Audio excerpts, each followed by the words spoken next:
Charles III et Camilla ont été invités par le président William Ruto en territoire kényan. Une visite qui s'annonce houleuse.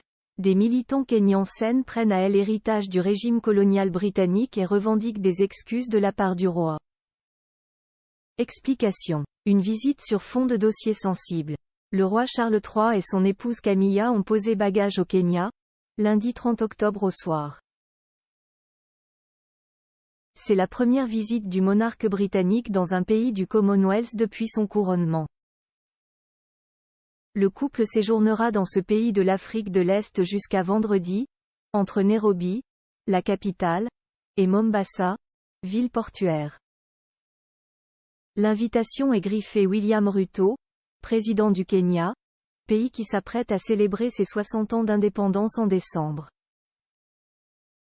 Si cette visite a principalement pour but de souligner le partenariat solide et dynamique entre le Royaume-Uni et le Kenya, le palais de Buckingham a aussi assuré que ce déplacement permettra d'évoquer les aspects les plus douloureux de l'histoire commune du Royaume-Uni et du Kenya, dans les années précédant l'indépendance.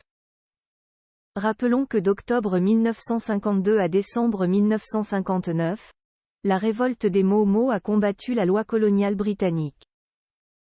Au total, plus de 10 000 personnes ont été tuées à la suite de cette révolte. Certains Kenyans attendent de pied ferme que le roi présente ses excuses pour les crimes passés. Le Daily Mail a rapporté que des manifestations anti-couronne ont éclaté le lundi 30 octobre dans la capitale Nairobi. Selon nos confrères dimanche 29 octobre, la Commission des droits de l'homme du Kenya a exhorté Charles à présenter des « excuses publiques sans équivoque » et à payer des réparations pour les abus commis par les autorités coloniales. Les slogans contre la monarchie fleurissent.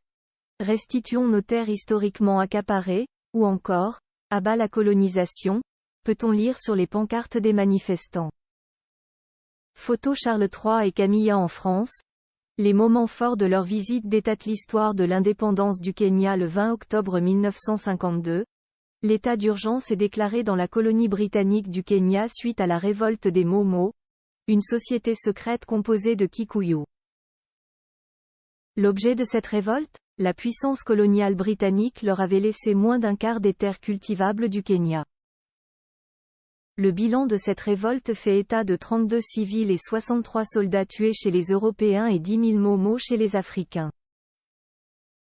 Sévèrement réprimé, cet épisode amène le gouvernement britannique à réfléchir sur le statut du pays, jusque-là perçu comme une terre de peuplement européen.